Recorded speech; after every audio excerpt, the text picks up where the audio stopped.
Voici un récit créé pour la chaîne YouTube Romances Donnichlat. L'obscurité du cabinet de travail du duc de Sterling n'était troublée que par la lueur vacillante d'une unique bougie de cire. Clara de Montfort retenait son souffle, chaque battement de son cœur résonnant dans ses oreilles comme un coup de tambour lointain. Ses doigts fins, glacés par la fraîcheur de la nuit de printemps, effleurèrent que le couvercle en acajou poli du coffret de dépêches posé sur le grand bureau de cuir vert. C'était là. Le secret qui pouvait détruire ou sauver sa famille se trouvait à portée de main, dissimulé sous une serrure de laiton complexe. Elle savait que chaque seconde passée dans cette pièce interdite augmentait le danger, mais elle ne pouvait pas reculer. Sa main glissa vers le délicat médaillon d'or suspendu à son cou. Un geste machinal qui lui redonnait toujours un peu de courage dans les moments les plus sombres. Elle inséra la petite clé qu'elle avait réussi à subtiliser plus tôt dans la journée. Un léger déclic retentit, presque imperceptible. Mais à ses oreilles, il fit l'effet d'un coup de tonnerre. Elle souleva lentement le couvercle. À l'intérieur reposaient des liasses de papier scellés de cire rouge et des rapports confidentiels destinés au ministère. Clara commença à feuilleter les documents avec une hâte fébrile, cherchant désespérément l'écriture fine et élégante de sa défunte sœur. Soudain, le grincement d'une charnière brisa le silence de la nuit. Clara se figea, le sang glacé dans ses veines. La porte massive en chêne du cabinet venait de s'ouvrir. Une haute silhouette se dessina dans l'embrasure, bloquant la faible lumière du couloir. Le duc de Sterling, Maximilien, se tenait là. Même dans la pénombre, sa stature imposante et la rigueur de sa posture imposaient le respect et la crainte. Il portait encore sa redingote sombre de la journée, signe qu'il n'avait pas encore pris de repos, et ses yeux sombres fixèrent immédiatement la jeune femme debout derrière son bureau. « Que faites-vous ici, mademoiselle de Montfort ?» demanda-t-il d'une voix basse mais d'une froideur si tranchante qu'elle fit frissonner Clara. Clara tenta de refermer le coffret, mais le duc fit 3 pas rapides dans sa direction, traversant la pièce avec une agilité surprenante pour un homme de sa taille. Avant qu'elle n'ait pu faire un geste pour dissimuler sa culpabilité, la main puissante de Maximilien s'abattit sur le couvercle de bois, le refermant avec force. Le bruit mat résonna dans le silence de la bibliothèque. Le duc baissa les yeux sur les mains de Clara, qui tremblaient légèrement, malgré tous ses efforts pour paraître sereine. Puis, son regard remonta lentement le long de son visage, s'attardant sur la pâleur de ses joues et sur la fierté qui brillait encore dans ses yeux clairs. « Je savais que votre présence dans cette maison était inhabituelle pour une simple demoiselle de compagnie, dit-il, sa voix trahissant une colère contenue particulièrement menaçante. Mais je ne pensais pas que vous pousseriez l'audace jusqu'à piller mes documents officiels au milieu de la nuit. Pour qui travaillez-vous, Clara? Quelle puissance étrangère paie vos services ?» Clara redressa le menton, refusant de se laisser intimider par la stature du duc, qui la dominait de toute sa hauteur. Elle relâcha le médaillon d'or et croisa les bras sur sa poitrine. « Je ne travaille pour aucune puissance étrangère, monsieur le duc. Et je ne pille pas vos documents. Je cherche simplement ce qui m'appartient de droit. »« Mensonge, » répliqua Maximilien, en faisant lentement tourner sa lourde bague sigillaire en or à son annulaire gauche, un geste qui trahissait sa tension extrême. Ce coffret contient des correspondances d'État de la plus haute importance, des traités confidentiels, des mouvements de troupes. Vous êtes française par votre mère, mademoiselle de Montfort. Les tensions entre nos 2 nations sont à leur paroxysme. L'explication est aussi simple que révoltante. Vous êtes une espionne. Le mot tomba entre eux comme une sentence de mort. Dans l'Angleterre de ce 19e siècle naissant, l'espionnage était un crime de haute trahison, puni de la pendaison ou d'un emprisonnement à vie dans les geôles les plus sombres du royaume. Vous vous trompez lourdement, dit Clara, s'efforçant de garder une voix ferme et posée. Si vous preniez le temps de m'écouter au lieu de sauter à des conclusions dictées par votre paranoïa, vous comprendriez que je n'ai aucun intérêt pour vos secrets militaires. Je n'ai pas de temps à perdre avec les justifications d'une voleuse surprise la main dans le sac, répliqua le duc en s'éloignant d'un pas, pour se poster près de la cheminée éteinte. Vous avez profité de la bonté de ma tante, Lady Augusta, pour vous introduire sous mon toit. Vous avez observé mes allées et venues. Vous avez gagné la confiance de mes domestiques. Tout cela pour livrer nos secrets à vos contacts à Londres. Maximilien la fixait avec un mélange de mépris et de déception. Clara crut déceler une lueur de blessure personnelle dans ses yeux sombres, comme si sa trahison supposée l'atteignait plus profondément qu'il ne voulait bien l'admettre. Mais cette faiblesse passagère disparut aussitôt, remplacée par le masque de fer du ministre de la Couronne. « Je vais faire venir le bailli dès l'aube », poursuivit le duc. « En attendant, vous allez être confiné dans vos appartements de l'aile ouest. Un garde sera posté devant votre porte. Vous ne communiquerez avec personne. Et vos effets personnels seront fouillés dans les moindres détails. Monsieur le duc, je vous en supplie, écoutez-moi, dit Clara, faisant un pas vers lui, les mains tendues dans un élan de sincérité. Si vous faites cela, vous ruinerez ma réputation à jamais. Et vous détruirez la seule chance que j'ai de laver le nom de ma famille. Il y a des choses que vous ne comprenez pas. Je comprends ce que je vois, mademoiselle, trancha-t-il sans même la regarder. Et je vois une femme qui a trahi ma confiance et celle de ma maison. Il tira sur le cordon de la sonnette pour appeler ses domestiques.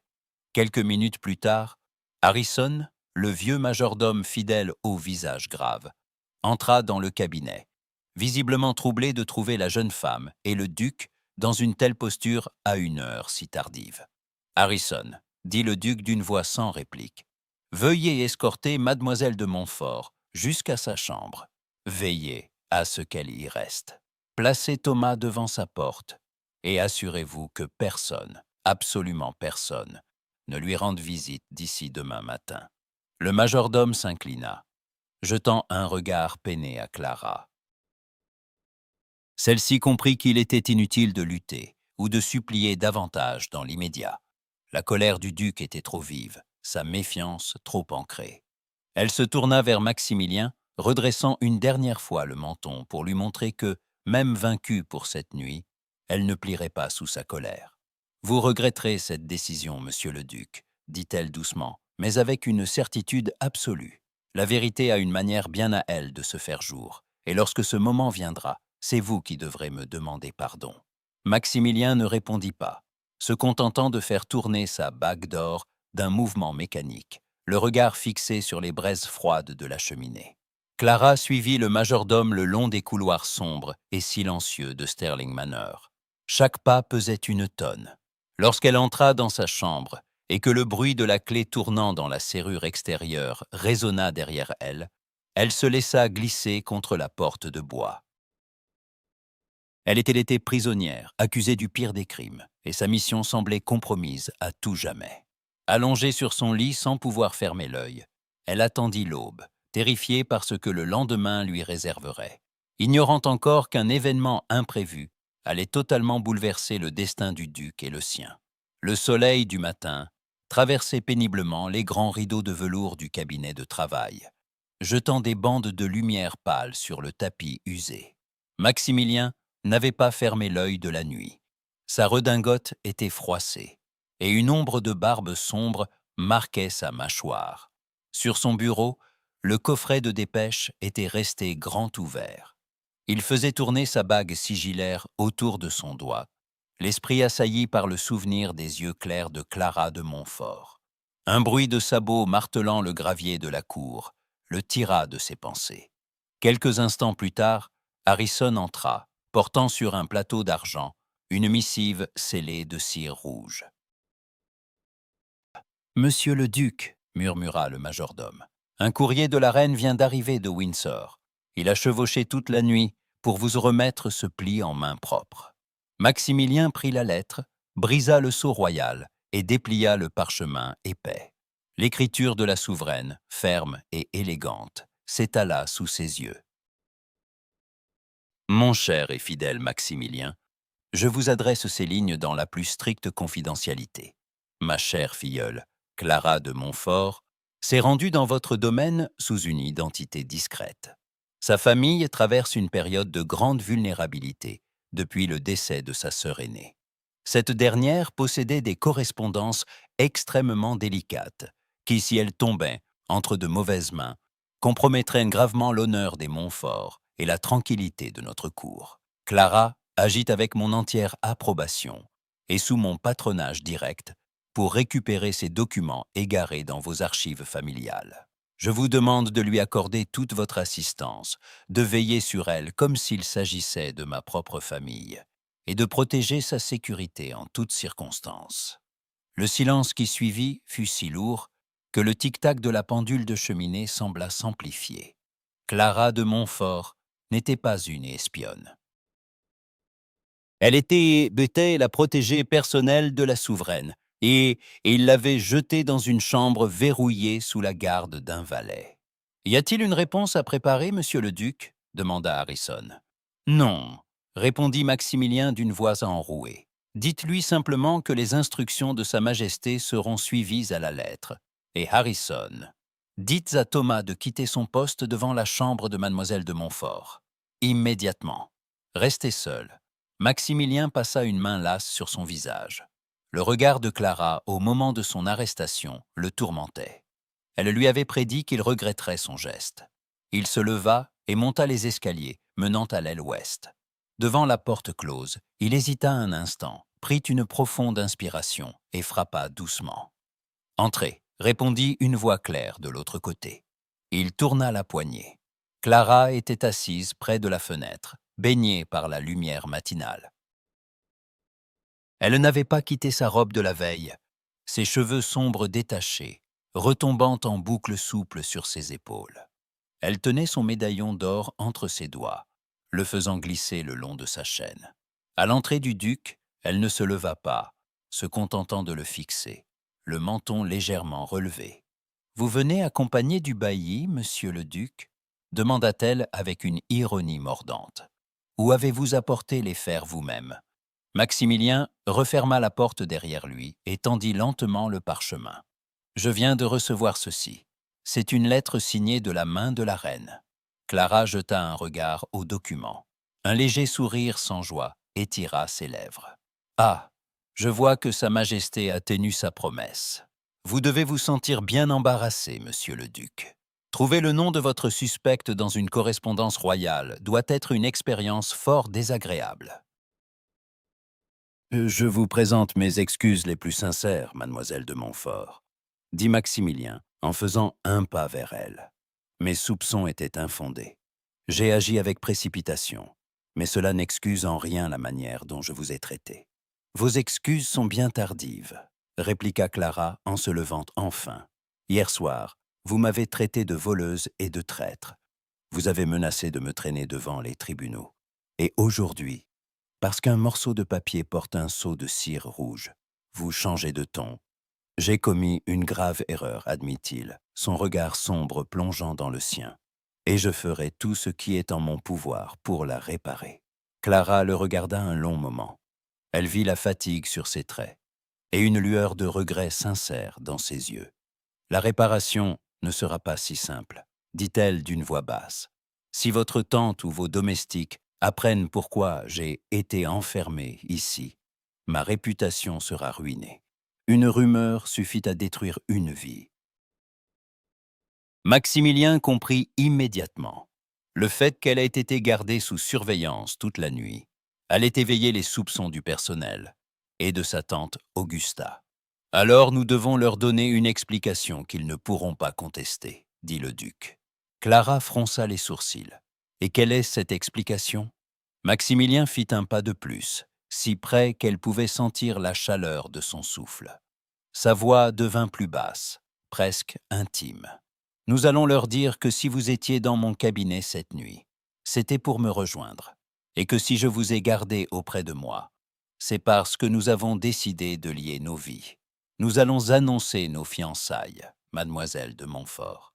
Des fiançailles. » Clara recula d'un pas, ses yeux clairs fixés sur le duc, avec un mélange d'incrédulité et de méfiance. Elle laissa échapper un rire sans joie, un son cristallin qui sembla heurter les murs de la chambre.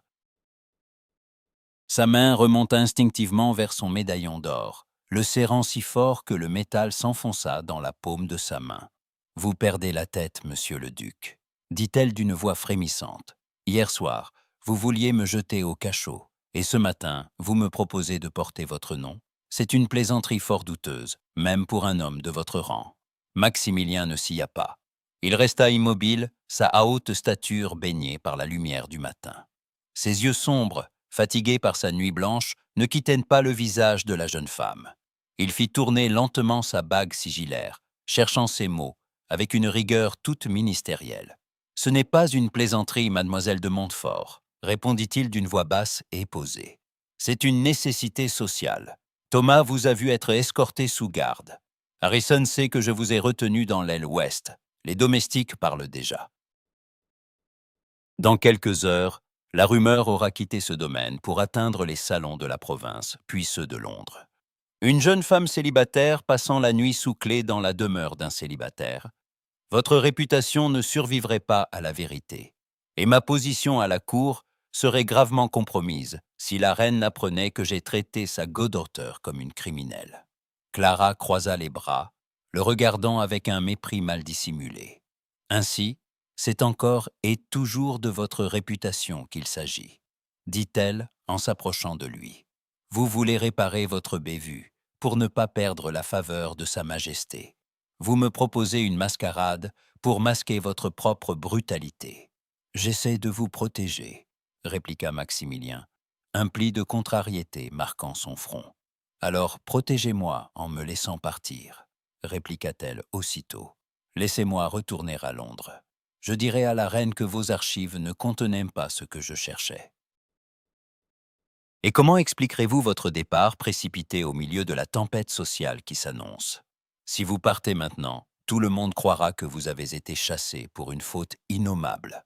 Ma tante Augusta elle-même exigera des explications. Non, mademoiselle. Le seul moyen de faire taire les bavardages est de présenter votre présence nocturne dans mon cabinet comme le résultat d'un élan romantique. Une rencontre secrète entre deux fiancés qui ne pouvaient plus attendre pour s'avouer leur amour. Clara le dévisagea, stupéfaite par l'audace du plan. La perspective de feindre une affection réciproque pour cet homme arrogant et soupçonneux lui soulevait le cœur. Pourtant, elle savait qu'il avait raison sur un point. Le scandale la détruirait. Ses chances de retrouver les lettres de sa sœur seraient réduites à néant si elle était bannie de la bonne société. Elle s'approcha encore, s'arrêtant à quelques centimètres de lui. Elle dut lever la tête pour le regarder dans les yeux, refusant de se laisser impressionner par sa stature. « Soit, dit-elle d'une voix glaciale, j'accepterai ce mensonge, mais ne pensez pas que vous vous en tirez à si bon compte. Je n'accepterai cette comédie qu'à mes propres conditions. » Maximilien haussa un sourcil, surpris par la fermeté de son ton. « Vos conditions? » ?»« Oui, la reine m'a envoyé ici pour retrouver des lettres privées de ma sœur, écrites à un membre de votre famille. Elles se trouvent quelque part dans ce domaine, probablement cachées dans vos archives ou votre bibliothèque. Jusqu'ici, j'ai dû fouiller en cachette. Désormais, vous allez m'ouvrir toutes les portes. Vous allez me donner un accès total à vos papiers personnels, à vos coffres et à vos registres. Mieux encore, vous allez m'aider à chercher. » Le duc fronça les sourcils, sa fierté d'aristocrate et d'homme d'État se cabrant devant une telle exigence. « Mes papiers personnels contiennent des affaires d'État, mademoiselle de Montfort. Dans ce cas, vous ferez le tri vous-même, mais je veux chaque document familial sous les yeux, » répliqua Clara avec un sourire victorieux. « C'est le prix de mon silence et de ma coopération. Vous m'avez accusé d'espionnage. Vous allez maintenant devenir mon complice.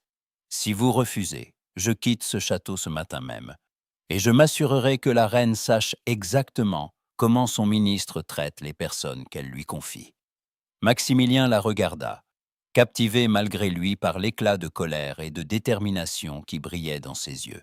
Il n'avait jamais rencontré de femme dotée d'une telle audace, elle était acculée.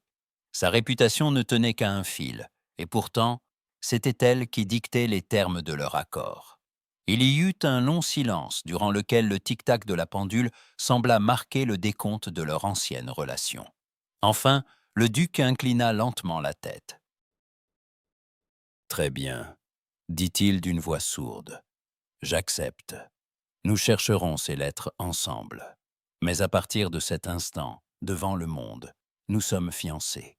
Vous devrez jouer votre rôle avec conviction, mademoiselle de Montfort. »« Ne vous inquiétez pas pour moi, monsieur le duc, » répondit Clara en tendant sa main droite. « Inquiétez-vous plutôt de savoir si vous serez capable de feindre la tendresse sans que votre visage de pierre ne vous trahisse. » Maximilien prit la main de Clara.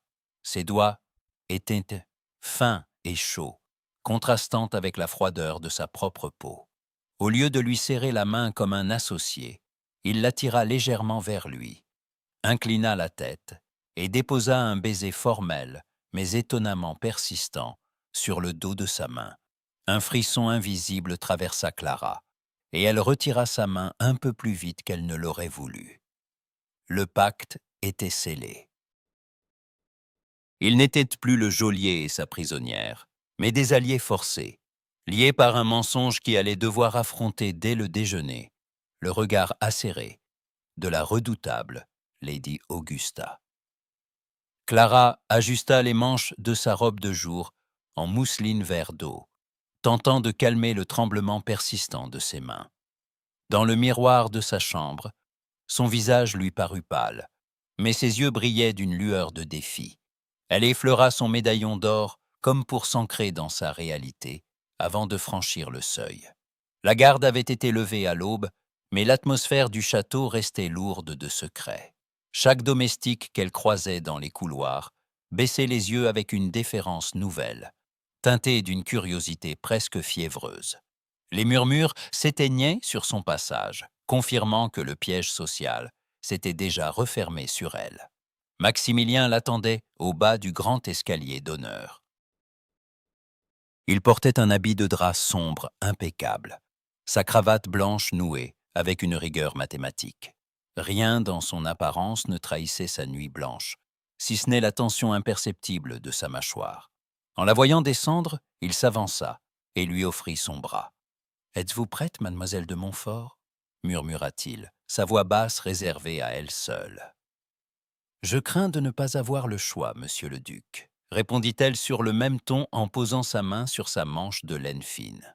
La chaleur de son bras la surprit, contrastant avec la froideur de son attitude. Tâchez simplement de ne pas ressembler à un homme marchant vers l'échafaud. Un faible sourire, presque invisible, effleura les lèvres du duc. « Je ferai de mon mieux. » Ils traversèrent le grand corridor pour rejoindre la salle des petits déjeuners. Une pièce lumineuse donnant sur les jardins suspendus de Sterling Manor. C'est là que se tenait Lady Augusta. La tante du duc, drapée dans une robe de soie violette, était assise devant une table chargée d'argenterie et de porcelaine. À leur entrée, le tapotement sec et rythmé de sa canne à pommeau d'argent sur le parquet s'interrompit brusquement.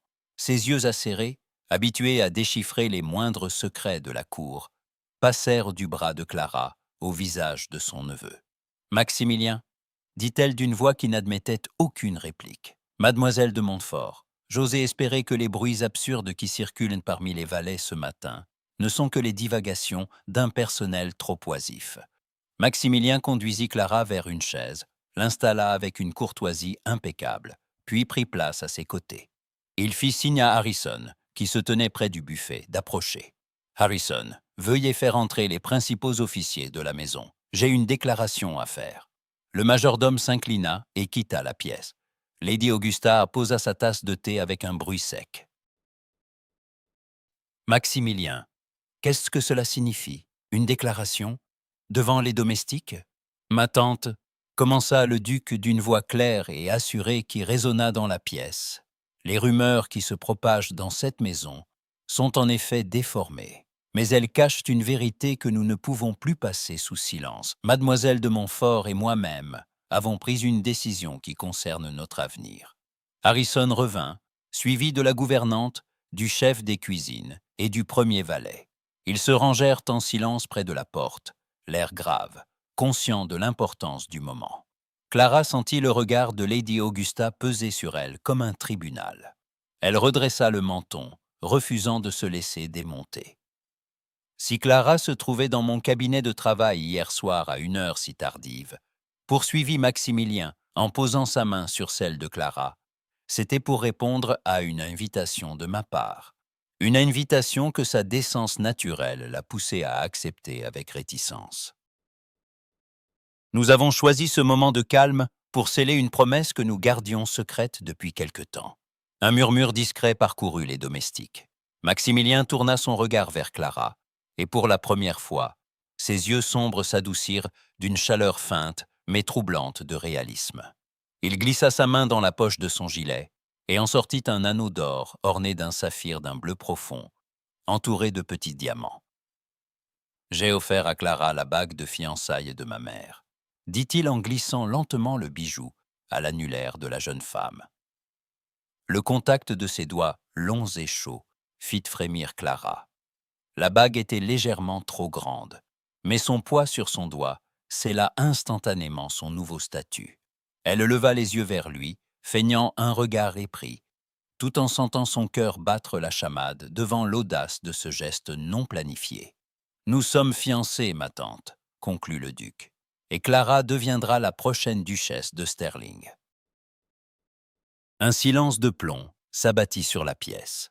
La gouvernante retint un soupir de surprise, tandis que Harrison s'inclina bien bas, un léger soulagement se peignant sur ses traits vieillissants. « Mes félicitations, monsieur le duc. »« Mes félicitations, mademoiselle, » dit le majordome au nom de tout le personnel. « Merci, Harrison. »« Vous pouvez disposer, » répondit Maximilien. Une fois les domestiques sortis, Lady Augusta se leva, s'appuyant lourdement sur sa canne. Son visage était d'une pâleur de cire, ses lèvres serrées en une ligne fine. « Des fiançailles » répéta-t-elle, la voix tremblante de colère contenue. « Avec une demoiselle de compagnie dont nous ignorons presque tout. Maximilien, tu es le duc de Sterling. Tu portes la responsabilité d'un nom et d'une fortune colossale. Tu ne peux pas décider d'une telle alliance sur un coup de tête au milieu de la nuit, pour étouffer un scandale de corridor. » Clara sentit la colère monter en elle devant le mépris de la vieille dame.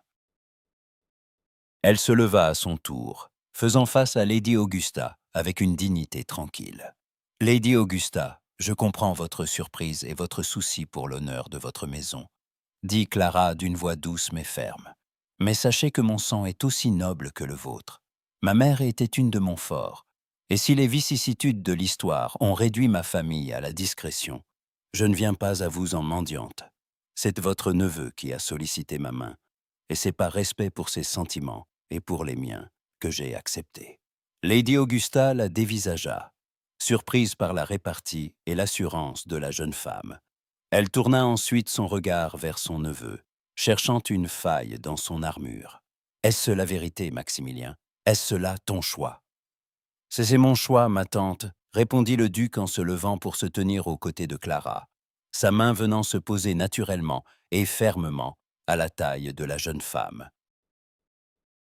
Un geste de possession et de protection qui envoya une décharge d'électricité dans tout le corps de Clara. « Nous attendons votre bénédiction, mais notre décision est irrévocable. » Lady Augusta les observa tous les deux, le couple magnifique et fier qu'ils formaient dans la lumière du matin.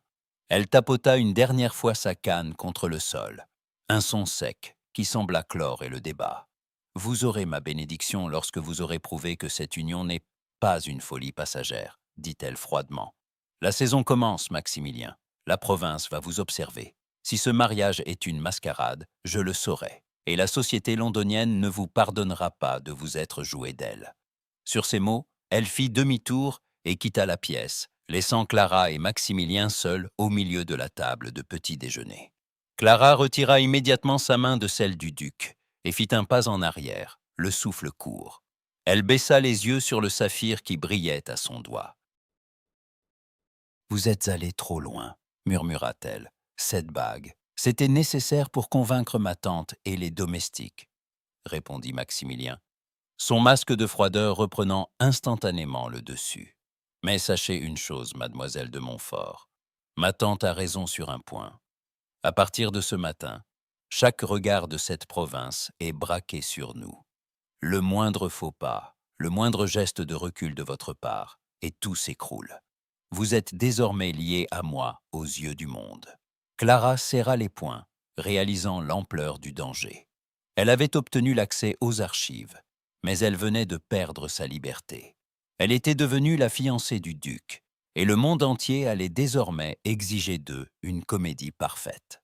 Le grand salon de réception de Sterling Manor scintillait sous la lumière de dizaines de bougies disposées dans de lourds candélabres d'argent. La table monumentale, dressée pour une douzaine d'invités de la haute société locale, croulait sous la porcelaine fine et le cristal taillé. Clara, assise à la droite de Maximilien, sentait le poids de chaque regard posé sur elle. Elle portait une robe de soie bleu nuit qui faisait ressortir l'éclat du saphir à son doigt. À l'autre bout de la table, Lady Augusta observait la scène, avec la rigueur d'un général inspectant ses troupes, tandis que les murmures des invités bruissaient comme des feuilles sèches sous le vent. Parmi les convives se trouvait Lady Béatrice, la fille unique du baron de Danbury. Avec sa chevelure blonde impeccablement coiffée et sa robe de satin rose ornée de dentelles coûteuses, elle incarnait le parti idéal que toute la province attendait de voir épouser le duc. Son regard azur, habituellement doux, s'était mué en deux lames de glace depuis qu'elle avait découvert Clara installée à la place d'honneur. La conversation, qui flottait jusque-là sur des sujets anodins comme la dernière récolte ou les ragots de la cour, dévia inévitablement vers les circonstances de cette union si soudaine. « C'est une romance véritablement surprenante, mademoiselle de Montfort », commença Lady Béatrice d'une voix faussement mélodieuse qui fit taire les autres convives.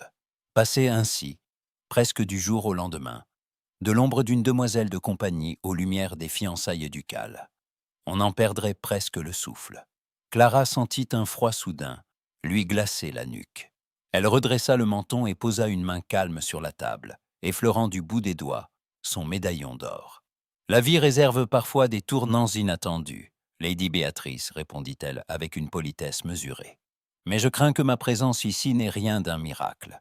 Les liens qui m'unissent à la famille de Sterling sont plus anciens que ma fonction récente ne le laissait paraître. » Lady Béatrice laissa échapper un petit rire discret, mais suffisamment sonore pour attirer l'attention de toute la tablée. « Oh, je n'en doute pas un instant.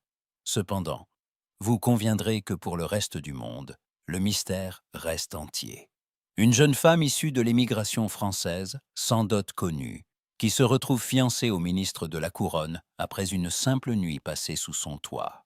Les mauvaises langues pourraient y voir une forme d'opportunisme fort bien calculée, ou peut-être des expédients désespérés pour sauver un nom ruiné. » Un silence de plomb s'abattit sur la salle à manger. Harrison, qui s'apprêtait à servir le vin, se figea. Lady Augusta pinça les lèvres, le regard fixé sur sa nièce par alliance, attendant de voir comment la jeune femme allait se défendre face à cette attaque directe contre son honneur et ses origines. Clara sentit la colère brûler ses joues. Elle s'apprêta à répliquer, ses yeux clairs fixés sur son adversaire, prête à lui rappeler que la noblesse d'une lignée ne se mesurait pas au montant d'une dot.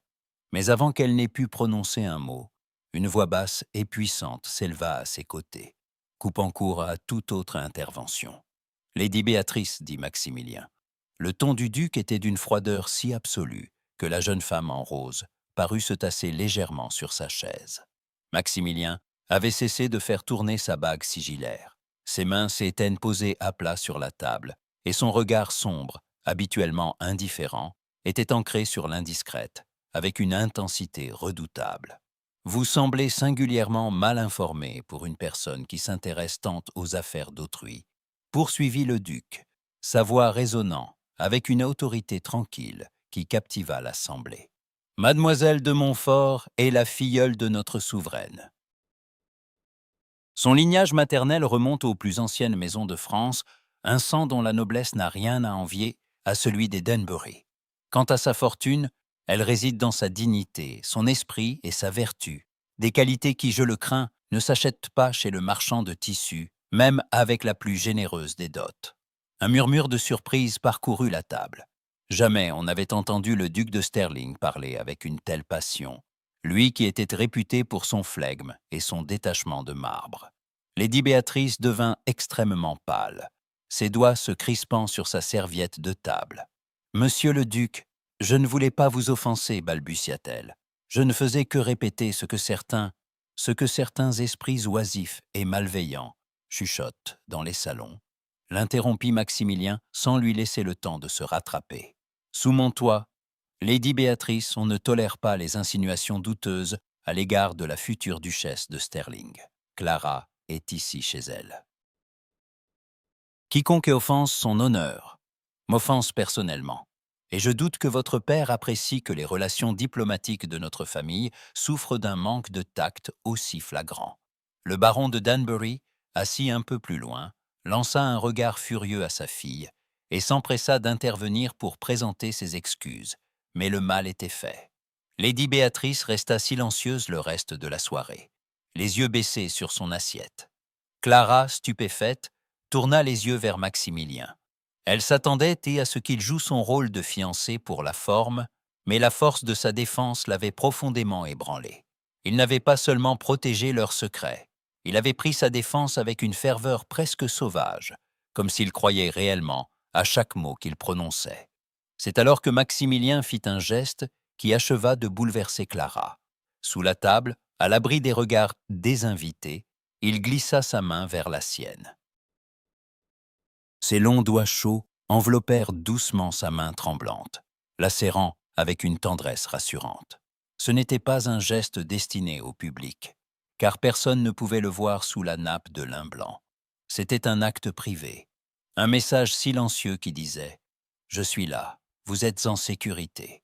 Clara laissa sa main reposer dans la sienne, sentant une chaleur nouvelle se propager dans sa poitrine. Le duc de Sterling, cet homme froid qui l'avait accusé d'espionnage quelques heures plus tôt, venait de se dresser comme son protecteur. Lorsque le dîner prit fin et que les invités commencèrent à se retirer pour prendre le café dans le grand salon, Clara croisa le regard de Lady Augusta. Pour la première fois, la vieille dame ne tapota pas sa canne avec irritation.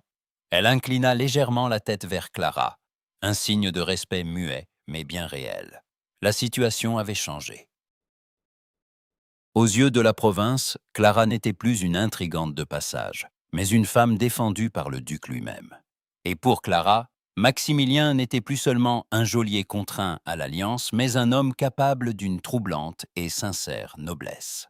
La bibliothèque de Sterling Manor était une pièce monumentale, où l'odeur du vieux cuir et du papier séché flottait comme un parfum d'histoire. Des milliers d'ouvrages s'alignaient sur des étagères de chêne sombre, qui montaient jusqu'au plafond voûté, accessible par de hautes échelles de bois. En cette heure tardive, seule la lueur d'une lampe à huile posée sur une table basse éclairait la pièce, projetant de longues ombres dansantes sur les murs. Clara était agenouillée devant un grand coffre de bois renforcé de fer blanc, contenant les archives familiales des Sterling. Elle parcourait des liasses de vieux registres, tandis que Maximilien, debout près d'elle, examinait des dossiers et de correspondances plus récents. Depuis les événements du dîner, un silence nouveau s'était installé entre eux. Ce n'était plus la méfiance hostile des premiers jours, mais une tension plus subtile, faite d'observations mutuelles et de questions silencieuses. « Rien dans ce carton », murmura Clara en reposant un registre de comptes datant du siècle dernier. Elle passa une main fatiguée sur son front, laissant une légère traînée de poussière sur sa tempe. « Ma sœur aînée a dû confier ses lettres à votre oncle peu de temps avant sa mort. Êtes-vous certain qu'il n'avait pas un autre cabinet de travail ?» Maximilien posa le document qu'il tenait et s'approcha d'elle. Il s'agenouilla à ses côtés, sa présence imposante, réduisant instantanément l'espace autour d'eux. Avec un geste d'une surprenante délicatesse, il sortit son mouchoir de batiste blanche de sa poche et essuya doucement la poussière sur le front de Clara. La jeune femme se figea, le souffle court, surprise par ce contact inattendu. Leurs regards se croisèrent, et elle vit dans les yeux sombres du duc une douceur qu'il s'efforçait d'ordinaire de dissimuler. « Mon oncle était un homme secret », répondit doucement Maximilien, rangeant son mouchoir. « Il gardait ses affaires les plus intimes ici même. Nous finirons par trouver ces lettres, Clara. Je vous en donne ma parole. »« Pourquoi êtes-vous si enclin à m'aider désormais ?» demanda-t-elle à voix basse, faisant glisser son médaillon d'or entre ses doigts. « Est-ce seulement par obéissance aux ordres de la reine ?» Maximilien fit tourner sa bague sigillaire d'un mouvement lent. Il baissa les yeux un instant avant de répondre. « Au début, oui. Mais après vous avoir vu face à ma tante et face à Lady Béatrice, j'ai compris que vous n'étiez pas l'intrigante que j'avais imaginée. J'ai été trahi autrefois, Clara, par un homme que je considérais comme un frère et qui a vendu des secrets militaires à nos ennemis. C'est cette trahison qui a forgé ma méfiance. J'ai cru voir en vous la même menace, je me suis trompé, et je ne veux pas que vous payiez pour les fantômes de mon passé. » Clara fut touchée par cette confession. La vulnérabilité du duc la rendait infiniment plus humain, dépouillant le ministre de son armure de glace. Elle s'apprêtait à lui répondre quand un bruit de pas lourd et régulier résonna dans le couloir adjacent. « Quelqu'un approche » chuchota Clara, alerte. « C'est le veilleur de nuit qui fait sa ronde » répondit Maximilien, les sourcils froncés. « S'il nous trouve ici ensemble à cette heure, alors que nous sommes censés être retirés dans nos appartements respectifs, cela relancera les spéculations. Notre accord de fiançailles exige une décence irréprochable en public. » Les pas se rapprochaient, accompagnés par la lueur vacillante d'une lanterne qui filtrait déjà sous la porte de la bibliothèque. Sans réfléchir, Maximilien saisit le poignet de Clara. Son geste était ferme, mais dénué de brutalité. Il l'entraîna rapidement vers la grande fenêtre en baie, au fond de la pièce, dissimulée derrière d'épais rideaux de velours cramoisi. Ils se glissèrent dans l'étroit espace entre la vitre froide et le tissu lourd. L'endroit était si exigu que Clara se retrouva pressée contre le torse large du duc. Elle pouvait sentir les battements rapides et réguliers de son cœur sous son gilet de soie. Maximilien posa une main sur le mur de pierre derrière elle pour stabiliser leur position, tandis que son autre bras venait entourer la taille de Clara pour l'empêcher de frôler le rideau qui bougeait encore légèrement. La porte de la bibliothèque s'ouvrit avec un grincement. Le faisceau de la lanterne du garde balaya la pièce, glissant sur les étagères de livres et sur le bureau encombré. Dans l'obscurité du refuge improvisé, le temps sembla suspendre son vol. Clara n'osait pas respirer. Le parfum de Maximilien, un mélange de cèdre, de tabac blond et de pluie, l'enveloppait tout entière. Elle leva les yeux et constata qu'il la regardait.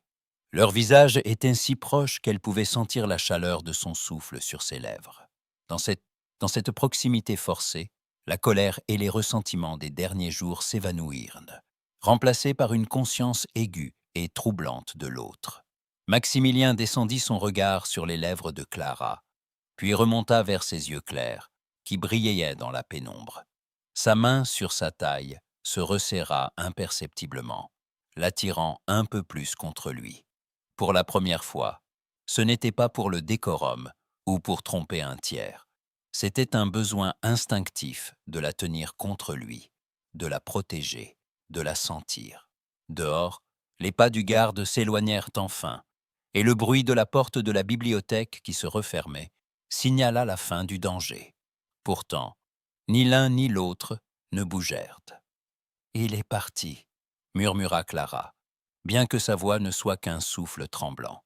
« Je sais », répondit doucement Maximilien.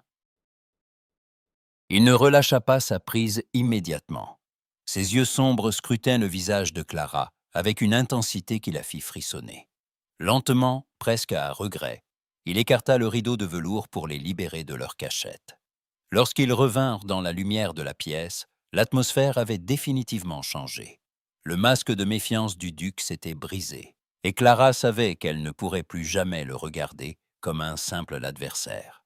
Une complicité nouvelle, teintée d'une attirance qu'il ne pouvait plus nier, venait de naître dans l'ombre de la bibliothèque. Elle rangea ses documents d'une main tremblante, consciente que ce secret partagé venait de rendre leur jeu de fiançailles infiniment plus dangereux pour son propre cœur. Le ciel s'était assombri dès le début de l'après-midi, accumulant de lourds nuages d'encre au-dessus des collines qui entouraient Sterling Manor. Maximilien avait insisté pour que Clara l'accompagne en calèche jusqu'au bourg voisin afin d'y rencontrer le notaire de la famille.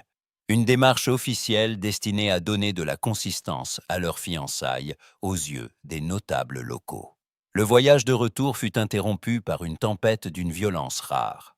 Des trombes d'eau s'abattirent sur la route de terre, transformant le chemin en un torrent de boue et forçant le cocher à arrêter l'équipage près des limites du parc du domaine. « Monsieur le duc !» cria le cocher à travers le fracas du tonnerre. « Le pont de pierre est inondé. Nous ne pouvons pas traverser avec la calèche. Il y a un pavillon de jardin juste après le bosquet de hêtres. » Maximilien ouvrit la portière, protégeant Clara du vent violent avec son propre corps. « Descendons, » dit-il en lui tendant une main ferme. « Nous serons à l'abri dans le pavillon. » Ils coururent sous l'averse, les pieds s'enfonçant dans l'herbe détrempée. Lorsque Maximilien poussa la porte de bois du petit pavillon de jardin, ils étaient tous deux trempés. Clara grelottait sous sa cape de laine humide, ses cheveux sombres collés à ses tempes. La pièce, circulaire et meublée de quelques sièges d'osier, était fraîche mais offrait un abri sûr contre les éléments. Le bruit de la pluie martelant le toit de tuiles créait une atmosphère d'isolement total, coupée du reste du monde.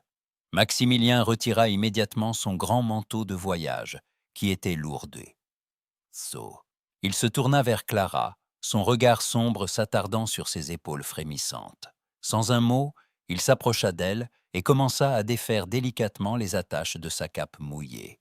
Clara le laissa faire, trop engourdie par le froid pour protester, mais aussi troublée par la douceur attentionnée de ses gestes. « Vous tremblez » dit-il d'une voix basse, presque inquiète.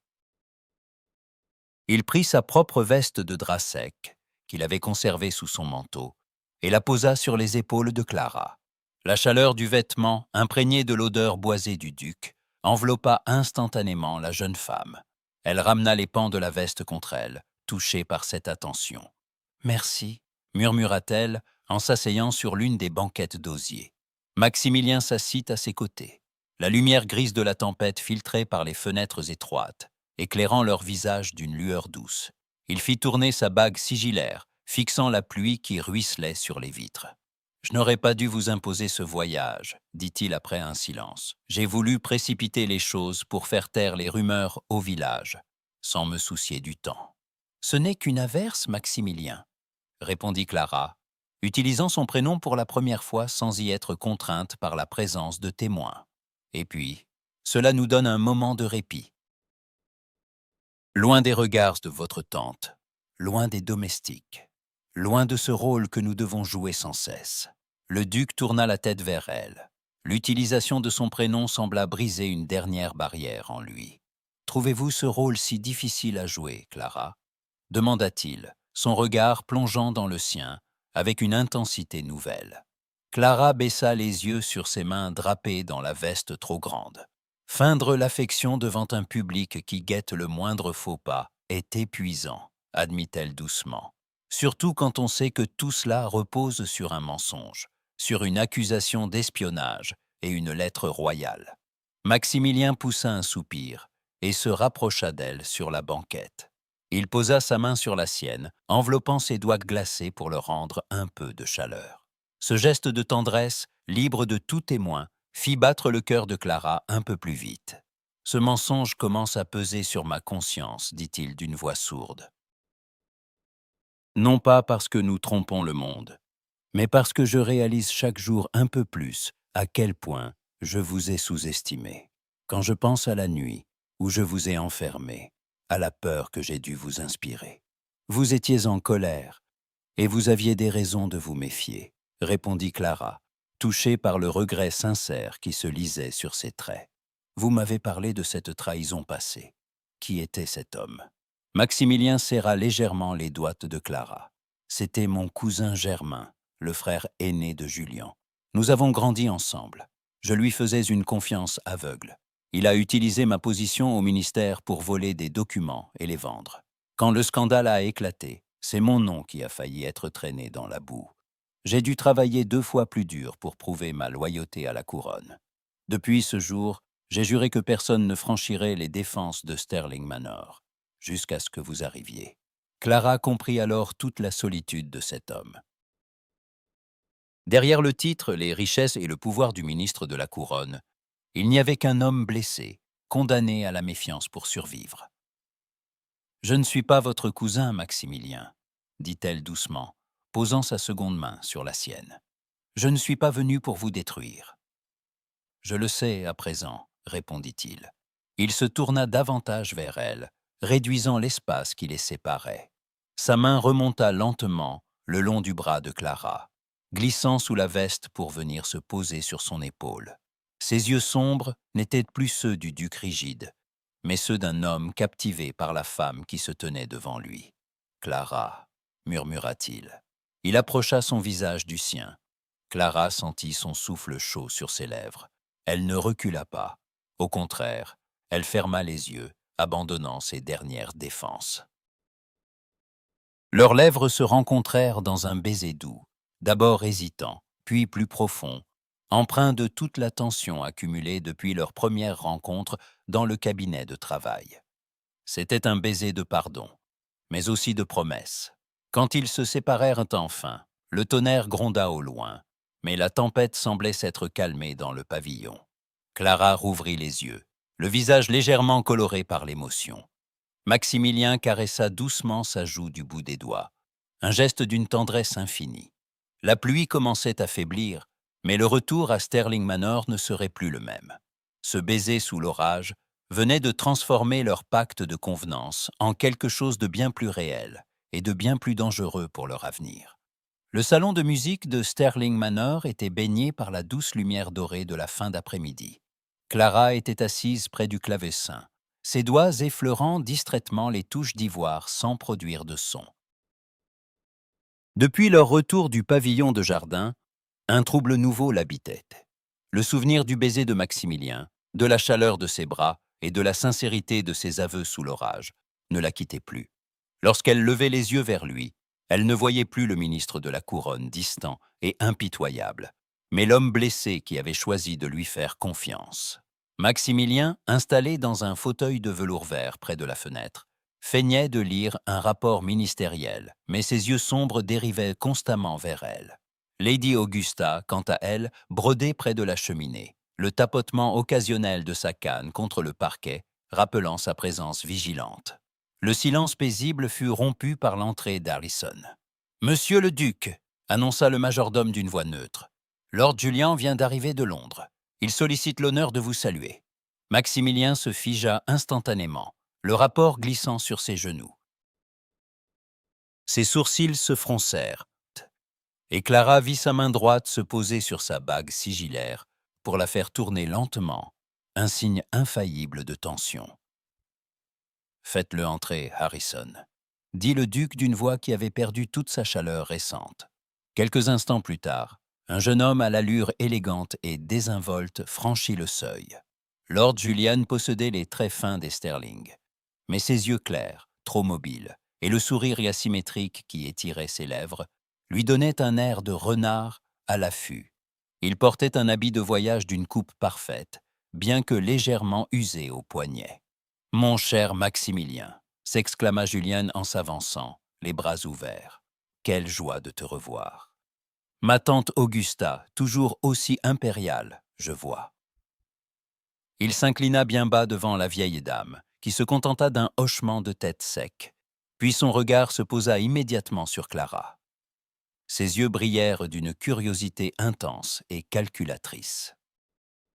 « Et voici donc la fameuse merveille dont toute la province parle déjà, » poursuivit Julien en s'approchant de Clara. « La mystérieuse mademoiselle de Montfort, devenue par la grâce d'une nuit d'orage, la future duchesse de Sterling. » Il prit la main de Clara et y déposa un baiser un peu trop appuyé, son regard ne quittant pas le saphir qui brillait à son doigt.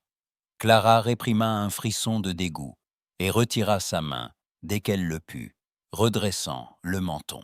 « Lord Julien », dit-elle avec une politesse glaciale. « Julien », intervint Maximilien en se levant pour se poster aux côtés de Clara, sa présence protectrice s'imposant immédiatement entre son cousin et sa fiancée. « Je ne t'attendais pas avant la fin de la saison. Qu'est-ce qui amène le dandy de Londres dans nos froides contrées ?»« Oh, des affaires de famille, mon cher, » répondit Julien en s'installant sans y être invité sur la banquette du clavecin, tout près de Clara. Et puis, je ne pouvais pas manquer l'occasion de féliciter mon cousin pour ce mariage, si soudain.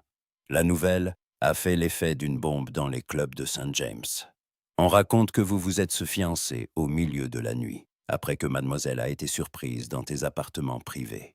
C'est d'un romantisme presque inconvenant pour un homme aussi rigide que toi. Les rumeurs de Londres m'importent peu, et tu le sais, trancha Maximilien, la voix dure. Clara et moi nous connaissons depuis plus longtemps que la Gazette ne veut bien l'écrire. Vraiment. Julien haussa un sourcil, son sourire asymétrique s'élargissant. C'est fascinant. Pourtant, je croyais bien connaître tes fréquentations, Maximilien. Et le nom de Montfort ne m'est pas inconnu. Ma chère Clara, n'aviez-vous pas une sœur aînée, une charmante jeune femme prénommée Marianne, qui fréquentait la cour il y a quelques années? Clara sentit le sang refluer de son visage. Sa main se serra sur son médaillon d'or. La mention du nom de sa sœur dans la bouche de cet homme sonna comme un avertissement de danger mortel. « Oui, » répondit Clara, s'efforçant de garder une voix stable. « Ma sœur est décédée il y a 2 ans. » « Une terrible perte, » murmura Julien, ses yeux clairs brillant d'une lueur mauvaise. « Elle était très proche de notre défunt oncle, si je me souviens bien. » Ils échangeaient une correspondance fort volumineuse. J'ai d'ailleurs retrouvé récemment quelques-unes de ces lettres dans mon propre appartement de Londres, dans un vieux secrétaire qui appartenait à l'oncle. Des écrits tout à fait passionnants, qui jettent une lumière bien singulière sur la réputation de votre famille, mademoiselle. Maximilien fit un pas en avant, sa haute stature dominant Julien. Sa mâchoire était si contractée que ses muscles se dessinaient sous sa peau. « Julien, si tu as des papiers de famille à me remettre, tu le feras dans mon cabinet. Mademoiselle de Montfort n'a que faire de tes vieilleries. » « Oh, ce ne sont pas des vieilleries, mon cher cousin, » répliqua Julien, en se levant à son tour, faisant face au duc avec une assurance provocante. « Ce sont des documents d'une valeur inestimable, surtout pour quelqu'un qui tiendrait à ce que le nom des Montfort reste associé à la vertu et à la faveur royale. Je suis certain que Clara sera ravie de m'aider à les trier. Nous pourrions commencer dès demain. » Il tourna vers Clara un regard chargé d'une promesse menaçante. Le message était clair. Il savait ce qu'elle cherchait. Il possédait les lettres compromettantes de sa sœur, et il était prêt à les utiliser pour la détruire ou pour faire chanter le duc. Lady Augusta interrompit le silence de sa voix autoritaire. « Julien, tu as fait un long voyage. Va te changer pour le dîner. Nous ne tolérons pas les manières de club de jeu à Sterling Manor. » Julien s'inclina devant sa tante, puis devant Clara, son sourire narquois ne le quittant pas. « À ce soir, ma chère cousine, » dit-il doucement. « J'ai hâte que nous discutions de nos souvenirs communs. » Dès qu'il eut quitté la pièce, Clara se laissa glisser sur la banquette du clavecin, le souffle court. Le piège venait de se refermer. Le cousin Julien n'était pas seulement un visiteur importun. Il était le détenteur du secret qui pouvait anéantir sa famille. Et il venait de leur déclarer une guerre silencieuse sous leur propre toit. Maximilien posa une main ferme sur l'épaule de Clara, son regard sombre brillant d'une colère froide mais déterminée. La fausse fiancée et le duc savaient désormais que leur temps était compté. La grande salle de bal de Sterling Manor étincelait sous la lumière de milliers de bougies, dont les reflets se multipliaient à l'infini dans les immenses miroirs dorés. Les accords de l'orchestre s'élevaient vers le plafond peint, tandis que la haute société de la province, parée de ses plus beaux atours, se pressait le long des galeries. Clara, Vêtu d'une robe de soie vert émeraude qui soulignait la finesse de sa taille, sentait le poids des regards curieux et des chuchotements qui l'accompagnaient à chacun de ses pas. À son doigt, le saphir des Sterling captait la lumière, affirmant sa place aux côtés du maître des lieux. Elle effleura son médaillon d'or, cherchant un semblant de calme dans ce tourbillon d'apparence. Maximilien s'approcha d'elle, coupant court aux conversations des petits groupes qui s'écartaient respectueusement sur son passage. Son habit noir de soirée, d'une coupe impeccable, accentuait sa haute stature et la noblesse de son port. Ses yeux sombres se fixèrent sur Clara, avec une intensité qui lui coupa le souffle. « M'accorderez-vous cette valse, mademoiselle de Montfort ?» demanda-t-il d'une voix basse, mais suffisamment distincte pour être entendue des curieux qui les entouraient. Clara inclina la tête, posant sa main gantée de blanc sur la manche de drap fin du duc. « Avec plaisir, monsieur le duc, » répondit-elle, jouant son rôle avec une grâce parfaite. Lorsqu'ils s'avancèrent sur la piste de danse, le reste du monde sembla s'effacer.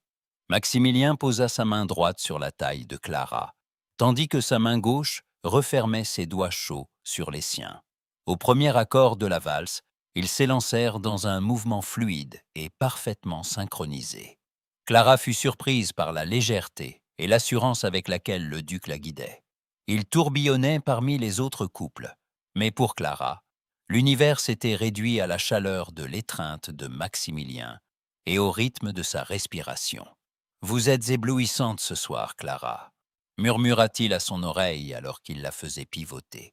Sa voix s'était douce, dépouillée de toute la froideur ministérielle qui l'armait d'ordinaire. « Nous avons un public exigeant », répondit-elle en tentant de masquer le trouble que sa proximité lui inspirait. « Votre tante nous observe depuis la galerie. » « Laissez ma tante à ses observations, » répliqua Maximilien, son regard plongeant dans le sien. « Ce soir, ne regardez que moi. Oubliez les soupçons, oubliez la reine, oubliez même la raison pour laquelle nous avons commencé cette comédie. » Clara sentit son cœur s'emballer. Ce n'était plus le jeu d'un fiancé contraint. La tendresse qui brillait dans les yeux de Maximilien était réelle, aussi brûlante que la pression de sa main contre sa taille. Dans ce tourbillon de soie et de musique, elle se laissa aller contre lui, savourant cet instant de communion parfaite. Pendant la durée de cette danse, le mensonge devint vérité, et elle sut qu'elle était en train de perdre son cœur au profit de l'homme qui l'avait autrefois enfermée. La musique s'acheva sur une note vibrante, et le couple s'arrêta sous les applaudissements discrets des invités. Maximilien s'inclina devant elle, ses yeux ne la quittant pas, avant que Lady Augusta ne l'interpelle depuis le bord de la piste pour lui présenter un conte influent de la région. « Je reviens à vous dans un instant, » murmura le duc à Clara, lui serrant doucement les doigts avant de s'éloigner à regret. Clara, le visage légèrement coloré par l'effort et l'émotion, décida de s'éloigner de la foule étouffante pour prendre un peu d'air. Elle se dirigea vers la galerie des portraits, une longue galerie adjacente à la salle de bal, plus sombre et désertée par les invités. Le murmure de la musique lui parvenait adouci par la distance. Elle s'arrêta devant le portrait d'un ancêtre Sterling, cherchant à calmer le tumulte de ses pensées. C'est alors qu'un froissement de soie et un pas léger derrière elle la firent sursauter. « Une valse absolument divine, ma chère future cousine », dit une voix traînante et familière. Juliane se tenait là, son sourire asymétrique, étirant ses lèvres fines. Il tenait une coupe de champagne à la main, mais ses yeux clairs étaient parfaitement lucides et empreints d'une lueur malveillante. « Lord Julien », dit Clara en se redressant, son médaillon d'or serré entre ses doigts. « Je pensais que vous préfériez les tables de jeu de la salle voisine. Les cartes sont amusantes, mais le jeu qui se déroule sous ce toit est infiniment plus captivant. » répliqua-t-il en faisant un pas vers elle, réduisant la distance de manière menaçante. « Vous jouez la comédie des fiancés avec un talent remarquable, Clara. Même mon rigide cousin semble y croire. Mais nous savons tous les deux que cette bague à votre doigt n'est qu'un bouclier de verre. »« Je ne vois pas de quoi vous parlez, » dit Clara, d'une voix qu'elle s'efforça de garder ferme. « Allons, ne jouons pas à cela, » murmura Julien en posant sa coupe sur une console de marbre. « Je sais exactement ce que vous cherchez dans cette maison, les lettres de votre sœur Marianne. Elle y décrivait en détail les malversations financières de notre défunt oncle, des secrets qui impliquent également certains membres influents du gouvernement actuel. Si ces lettres étaient publiées, le nom des Montfort serait ruiné par le scandale, et la reine elle-même ne pourrait vous protéger de la disgrâce. Clara sentit un frisson de terreur lui traverser l'échine. Julien ne faisait pas que deviner. Il savait tout. « Que voulez-vous, Julien ?» demanda-t-elle, sa voix tombant dans un murmure tendu. Le sourire du jeune homme s'évanouit, remplacé par une expression de froide cupidité. « Mon cousin Maximilien est un homme riche, mais il contrôle ma part d'héritage, avec une rigueur insupportable. Je veux que vous me livriez la clé du coffre personnel de son cabinet de travail, celui qui contient les titres de propriété et les obligations de la famille Sterling. Vous êtes sa fiancée. Vous avez accès à ses appartements privés. Apportez-moi cette clé d'ici demain soir. Et si je refuse ?» Julien s'approcha si près d'elle qu'elle put sentir l'odeur du vin sur son souffle. « Si vous refusez, ou si vous tentez d'avertir Maximilien, les lettres de votre sœur seront envoyées dès le lendemain matin à la Gazette de Londres. Votre nom sera traîné dans la boue, votre mission échouera, et mon cher cousin découvrira que sa tendre fiancée n'était qu'une manipulatrice qui a causé sa ruine sociale. Pensez-y, Clara. Vous avez jusqu'à demain. » Sur ces mots, il s'inclina avec une politesse ironique et s'éloigna dans la pénombre de la galerie, la laissant seule et tremblante. Clara s'appuya contre le mur de pierre, le cœur battant à tout rompre. Le piège de Julien venait de se refermer sur elle, la plaçant devant un choix impossible. Trahir l'homme qu'elle commençait à aimer, ou regarder sa famille et sa propre vie s'effondrer sous le poids du scandale. Le silence de la nuit enveloppait Sterling Manor, interrompu seulement par le gémissement lointain du vent contre les vitres de la grande demeure. Clara glissa hors de ses appartements, vêtue d'une robe de chambre sombre et enveloppée dans un grand châle de laine noire qui se confondait avec les ombres des couloirs. Son cœur battait à un rythme effréné, frappant contre ses côtes comme un oiseau en cage. À chaque pas sur le parquet ciré, elle craignait d'entendre le grincement d'une latte de bois ou d'apercevoir la silhouette d'un domestique en ronde. Sa main droite serrait nerveusement son médaillon d'or, cherchant dans ce contact familier la force de mener à bien son entreprise désespérée. Elle atteignit l'aile des invités, une partie du château où les tapis épais étouffaient heureusement le bruit de ses pas. Devant la porte de la suite occupée par Lord Julian, elle s'arrêta. Elle prit une profonde inspiration, posa sa main sur la poignée de laiton et tourna lentement le mécanisme. Par chance, Julien, trop confiant dans sa position ou trop enivré par le vin du dîner, n'avait pas verrouillé sa porte. Clara se glissa à l'intérieur et referma doucement derrière elle. La pièce était plongée dans une pénombre bleutée, à peine éclairée par la lueur de la lune, qui filtrait à travers les rideaux mi-clos. L'odeur de tabac, de contrebande et de brandy flottait dans l'air. Sur une table de marbre près de la fenêtre, reposait le secrétaire de voyage en cuir de Julien. C'était là qu'il devait garder les lettres compromettantes de sa sœur Marianne. Elle s'approcha à pas de loup, ses doigts tremblants, effleurant le fermoir de la boîte de cuir. Elle savait ce qu'elle risquait. Si Julien se réveillait et la trouvait ici, sa réputation serait définitivement anéantie, et aucune lettre de la reine ne pourrait la sauver du déshonneur d'avoir été surprise de nuit dans la chambre d'un célibataire. Mais la perspective de trahir Maximilien en lui dérobant la clé de son coffre lui était encore plus insupportable. Soudain, une main gantée de cuir sombre se posa fermement sur son poignet, interrompant son geste. Clara retint un cri de terreur, son souffle se bloquant dans sa gorge.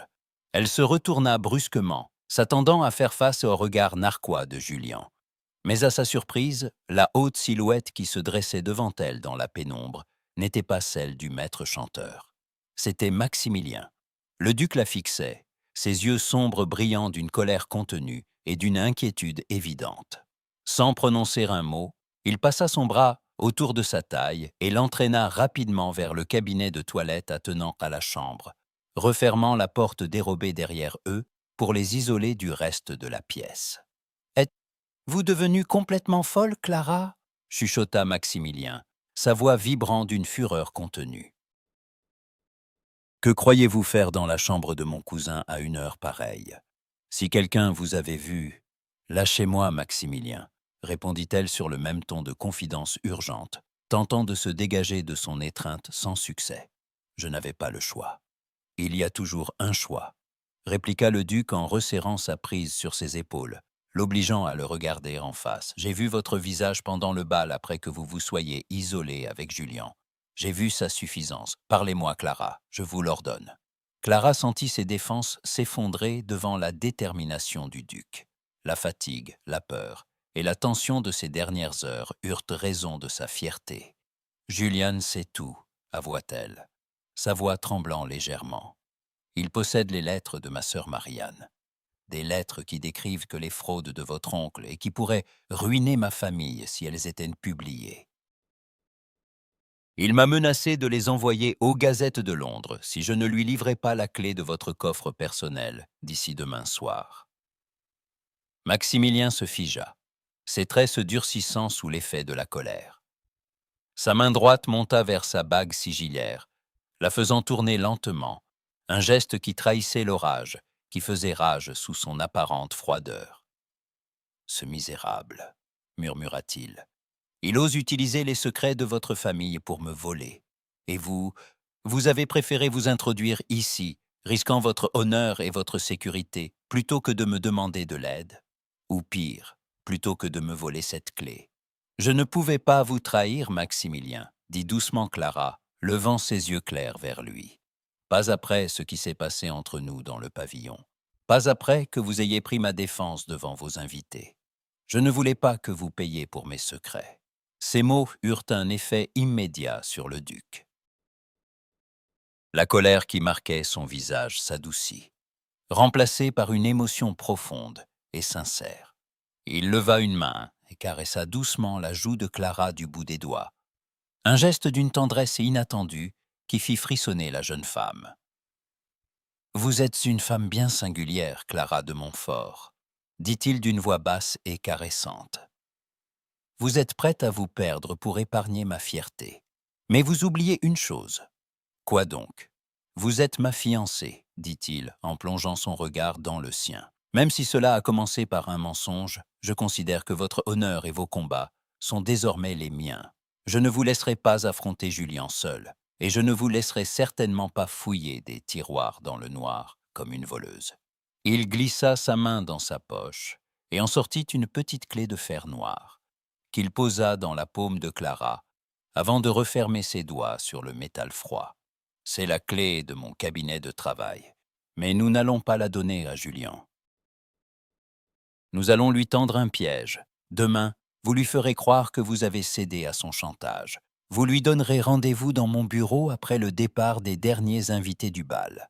Et c'est moi qui l'attendrai. » Clara regarda la clé dans sa main, puis le visage déterminé de Maximilien. Le doute et la solitude qui l'habitaient, depuis le début de sa mission, s'évanouirent, remplacés par un sentiment de sécurité qu'elle n'avait pas éprouvé depuis des années. Ils n'étaient plus deux étrangers liés par un pacte de convenance sociale. Ils étaient devenus des complices, des partenaires unis contre un ennemi commun. « Êtes-vous sûr de vouloir faire cela, Maximilien ?» demanda-t-elle. « Julien est votre cousin. Le scandale pourrait vous éclabousser. Julien a franchi une ligne qu'il n'aurait jamais dû traverser en s'en prenant à vous, » répondit fermement le duc. « Maintenant, retournez dans votre chambre. Laissez-moi gérer la suite. » Il prit sa main, déposa un baiser brûlant sur sa paume, juste sur la clé de fer, puis lui ouvrit la porte dérobée pour lui permettre de s'échapper par le couloir de service. En retournant dans ses appartements, Clara serrait la clé contre son cœur. La situation avait définitivement changé. La menace de Julien était toujours réelle, mais elle n'était plus seule pour l'affronter. Le duc de Sterling avait choisi son camp, et ce camp était le sien. La nuit, était tombée sur Sterling Manor, emportant avec elle les derniers invités du grand bal de province. Dans le cabinet de travail du duc, le feu de cheminée jetait des lueurs rougeoyantes sur les boiseries sombres et les rangées de livres reliés de cuir. C'était dans cette même pièce, quelques jours plus tôt, que Maximilien avait accusé Clara d'espionnage. Ce soir, la pièce était le théâtre d'une toute autre confrontation. Clara se tenait près de la fenêtre, les bras croisés sur sa poitrine, son médaillon d'or serré entre ses doigts. À ses côtés, Maximilien attendait en silence, le regard fixé sur la porte close. Sa bague sigillaire tournait lentement autour de son doigt, trahissant la colère froide qui l'habitait. Un grincement discret se fit entendre, et la porte s'ouvrit. Lord Julien se glissa à l'intérieur, un sourire triomphant étirant ses lèvres fines. Il tenait sous son bras un portefeuille de cuir noir, contenant les précieuses lettres de Marianne. « Ma chère Clara », murmura Julien en s'avançant dans la pénombre. « Je vois que vous êtes ponctuelle. Avez-vous apporté la clé de notre cher cousin ?» Le sourire de Julien se figea instantanément lorsqu'il aperçut la haute silhouette de Maximilien qui se détachait de l'ombre de la bibliothèque. Le duc fit un pas en avant, sa présence imposante remplissant l'espace. « Je crains que Clara n'ait pas besoin de me voler ma clé, Julien, » dit Maximilien d'une voix dont la froideur fit frissonner son cousin. « C'est moi qui la lui ai donnée, et c'est moi qui t'attendais. » Julien recula d'un pas, ses yeux clairs cherchant une issue, mais Harrison, le vieux majordome au visage de marbre, s'était déjà posté devant la porte fermée. « Maximilien, » balbutia Juliane, tentant de retrouver sa contenance et son sourire asymétrique. « C'est un malentendu. Je ne faisais que rendre service à mademoiselle de Montfort en lui rapportant des papiers de famille. »« Assez de mensonges, » trancha le duc en s'approchant de lui. « Clara m'a tout dit. Ton chantage, tes menaces sur sa réputation, ton projet de me voler mes titres de propriété. Tu as utilisé la mémoire de Marianne et la détresse de Clara pour assouvir ta cupidité. Et que vas-tu faire ?» répliqua Julien, sa voix devenant plus aiguë sous l'effet de la panique. « Si tu me livres au bailli, le nom des Sterling sera traîné dans la boue. La publication de ces lettres détruira la réputation des Montfort, et la couronne n'appréciera guère le scandale. Tu as autant perdre que moi, cousin. » Maximilien laissa échapper un rire sans joie. Il sortit de sa poche une liasse de documents officiels, scellés du sceau du ministère de la Justice. « Tu oublies que je suis ministre de la Couronne, Julien. Ces documents sont les preuves de tes dettes de jeu frauduleuses à Londres et de tes signatures contrefaites sur des traites bancaires. J'ai de quoi t'envoyer au bagne pour le reste de tes jours sans que le nom de Sterling ne soit jamais prononcé dans un tribunal. » Julien devint livide. Il regarda le portefeuille de cuir noir qu'il tenait sous le bras, réalisant que ses cartes étaient abattues. « Pose ces lettres sur le bureau », ordonna Maximilien d'une voix qui n'admettait aucune réplique. Julien hésita un instant, puis, sous le regard implacable du duc, il posa lentement le portefeuille sur le cuir vert du bureau. « Harrison, » dit le duc sans quitter son cousin des yeux, « escortez Lord Julien jusqu'à sa voiture. Ses bagages ont déjà été préparés. S'il remet un jour le pied dans cette province, ou s'il s'approche à nouveau de mademoiselle de Montfort, les documents du ministère seront transmis au procureur royal dans l'heure. » Julien lança un regard chargé de haine à Clara, puis à Maximilien, avant de quitter la pièce sous la garde du majordome. La porte se referma derrière eux, laissant Clara et Maximilien seuls dans le silence retrouvé du cabinet. Clara s'approcha lentement du bureau. Ses doigts tremblants effleurèrent le portefeuille de cuir noir. Elle l'ouvrit et y découvrit les lettres de sa sœur, intactes, scellées de l'écriture fine de Marianne. Les larmes lui montèrent aux yeux. Sa mission était accomplie. L'honneur de sa famille était enfin sauf. Elle leva les yeux vers Maximilien, qui l'observait en silence. « C'est fini, » murmura-t-elle. « Les lettres sont là. »« Oui, Clara, » répondit doucement le duc en s'approchant d'elle. « Vous avez réussi. Votre famille est hors de danger. Clara sentit un poids immense s'envoler de ses épaules, mais ce soulagement fut immédiatement suivi d'un serrement de cœur douloureux. La réussite de sa mission signifiait également la fin de leur accord. Les fiançailles fictives n'avaient plus de raison d'être. Elle allait devoir quitter Sterling Manor, retourner à sa vie à Londres et laisser derrière elle l'homme qui venait de risquer sa propre position pour la sauver. Maximilien sembla lire dans ses pensées.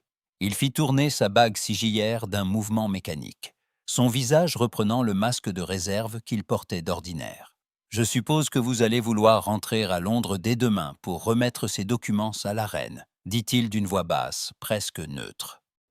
« Oui, répondit Clara, la gorge serrée. C'est ce qui est prévu. Notre accord est arrivé à son terme, monsieur le duc. Le titre officiel résonna froidement dans la pièce, marquant la distance qui venait de se réinstaller entre eux. Maximilien inclina lentement la tête. Bien sûr, je ferai préparer votre calèche pour le matin. Clara prit le portefeuille de cuir noir et se dirigea vers la porte. Elle s'arrêta sur le seuil, le regardant une dernière fois dans la lueur mourante du feu. Elle espérait un mot de sa part, un geste qui lui demanderait de rester. Mais le duc de Sterling restait immobile près de la cheminée, redevenu le ministre de marbre qu'elle avait rencontré le premier jour. Le silence qui s'installa entre eux était plus lourd que toutes les accusations passées. Le matin de son départ, Sterling Manor semblait enveloppé d'un voile de tristesse. Dans sa chambre baignée par une lumière grise, Clara pliait ses dernières robes de jour et les déposait avec soin dans sa grande malle de voyage, en cuir usé. Chaque geste lui pesait, chaque vêtement rangé, rapprochait l'instant de son départ. Les lettres de sa sœur Marianne étaient en sécurité au fond de son coffret personnel, mais la victoire avait un goût de cendre. Elle n'éprouvait aucune joie à l'idée de retrouver les salons dorés de Londres. Elle s'arrêta devant le miroir de la coiffeuse. Son regard descendit sur sa main droite. Le saphir des Sterling brillait toujours à son annulaire, d'un bleu profond et magnétique. Clara prit une inspiration tremblante, glissa ses doigts sous l'anneau et le retira lentement. Sa peau lui parut soudain terriblement nue. Elle posa le bijou sur le plateau de marbre de la coiffeuse, le métal heurtant le support avec un bruit mat et définitif. Sa main remonta aussitôt vers son médaillon d'or, qu'elle serra entre ses doigts, comme pour y chercher un point d'ancrage. Un coup discret frappé à la porte la fit sursauter. « Entrez », dit-elle d'une voix qu'elle s'efforça de rendre ferme. La porte s'ouvrit sur Maximilien. Il n'avait pas son habit de ministre ce matin, mais une simple redingote sombre de voyage, bien qu'il ne parte nulle part. Ses traits étaient marqués par une fatigue évidente, et ses yeux sombres balayèrent la pièce, s'attardant sur la malle ouverte avant de se fixer sur Clara. Sa main droite, glissée dans sa poche, faisait tourner sa bague sigillaire d'un mouvement invisible mais devinable à la tension de son bras. « Harrison m'a dit que vos bagages étaient presque terminés », commença-t-il d'une voix basse, dénuée de toute sa rigueur habituelle. « Oui », répondit Clara, faisant un pas vers lui. « Je serai prête à partir d'ici 1 heure. La calèche est-elle avancée? Elle vous attend dans la cour d'honneur. Le cocher a reçu l'ordre de vous conduire directement à votre demeure de Londres, sans arrêt. Le trajet sera long, mais vous serez en sécurité. » Un silence pesant s'installa entre eux, seulement troublé par le crépitement du feu qui s'éteignait dans la cheminée. Il y avait tant de choses à dire, tant de mots qui restaient bloqués dans leur gorge. Clara espérait un signe, une faille dans l'armure de cet homme fier, mais Maximilien restait immobile, le visage fermé. Son orgueil d'aristocrate, blessé par tant d'années de méfiance et de devoir, l'empêchait d'avouer ce qu'il ressentait. Il était convaincu que Clara n'avait accepté leur accord que par nécessité, et qu'elle n'aspirait désormais qu'à retrouver sa liberté loin de lui. Clara retourna vers la coiffeuse, prit la bague de saphir et s'approcha de lui. Elle lui tendit le bijou, la main légèrement tremblante. « Ceci vous appartient, monsieur le duc, » dit-elle doucement. « Le jeu est terminé. » Julien est parti, les lettres sont retrouvées, et ma famille est sauve. Il est temps que je vous rende la bague de votre mère. Maximilien baissa les yeux sur la paume de Clara. Le saphir brillait entre ses doigts, fins. Il ressentit une douleur aiguë dans la poitrine, une sensation de perte plus violente que tout ce qu'il avait connu auparavant. Il tendit lentement la main et prit l'anneau. Leurs doigts se frôlèrent. Une caresse brève mais électrique qui les fit tressaillir tous les deux. « Merci » murmura Maximilien, serrant le bijou dans son poing. « Comment allons-nous annoncer la fin de nos fiançailles à la société ?» demanda Clara, cherchant à masquer son émotion. « J'écrirai une lettre à ma tante Augusta, et je ferai publier un avis discret dans les gazettes dans quelques semaines, » répondit le duc. Sa voix reprenant une teinte de froideur administrative qui brisa le cœur de Clara. « Nous prétexterons une incompatibilité d'humeur, une rupture amicale. Personne ne se posera de questions, et votre réputation restera intacte. »« C'est une excellente solution, » dit Clara, la gorge si serrée qu'elle eut du mal à prononcer les mots. « Vous avez pensé à tout. C'est mon devoir de veiller à ce que cette affaire se termine sans scandale pour vous, » répliqua-t-il, bien que ses yeux sombres trahissent un combat intérieur féroce. Il voulait lui crier de rester. Il voulait jeter la bague de saphir à terre, la prendre dans ses bras et lui dire qu'il l'aimait, que ses fiançailles n'avaient plus rien d'un mensonge pour lui. Mais l'image de son cousin traître, le souvenir de la méfiance qui avait régi sa vie et la certitude que Clara ne partageait pas ses sentiments le retinrent dans un carcan de silence. Un coup frappé à la porte interrompit leur face-à-face. Harrison se tenait sur le seuil, l'air solennel et visiblement attristé. « Monsieur le duc, mademoiselle de Montfort, les bagages sont chargés. La calèche est prête pour le départ. »« Merci, Harrison. Nous descendons, » dit Maximilien. Le trajet jusqu'au hall d'entrée se fit dans un silence de plomb. Dans le grand vestibule, Lady Augusta attendait, appuyée sur sa canne à pommeau d'argent. Elle s'avança vers Clara, son visage sévère adouci par une expression de regret sincère. Elle posa sa main libre sur l'épaule de la jeune femme. « Vous avez montré une grande dignité sous ce toit, Clara, » dit la vieille dame d'une voix étonnamment douce. « Les Sterling perdent beaucoup aujourd'hui. Que la reine veille sur vous. »« Merci, Lady Augusta, » répondit Clara en s'inclinant respectueusement.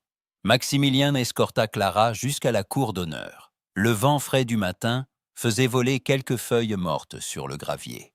Le duc lui offrit son bras une dernière fois pour l'aider à monter les marches de la calèche. Clara s'installa sur la banquette de cuir, son coffret de lettres serré contre elle. Maximilien resta sur le marchepied, son regard ancré dans le sien. « Adieu, Clara, » dit-il d'une voix qui trembla imperceptiblement. « Adieu, Maximilien, » répondit-elle. Il referma la portière de bois. Le bruit mat de la fermeture résonna comme un couperet. Le cocher fit claquer son fouet, et la calèche s'ébranla, ses roues crissant sur le gravier de la cour. Clara se pencha vers la vitre pour regarder en arrière. Maximilien se tenait immobile au milieu de la cour d'honneur, sa haute silhouette se découpant contre la façade de pierre grise de Sterling Manor. Il ne fit pas un geste, ne leva pas la main, mais Clara vit qu'il tenait toujours la bague de saphir serrée dans son poing. La calèche franchit les grandes grilles du domaine, et la demeure disparut derrière le bosquet de hêtres. La rupture était consommée. Clara retournait à sa vie d'avant, mais elle laissait derrière elle son cœur, prisonnier du duc de Sterling et du mensonge qui les avait unis.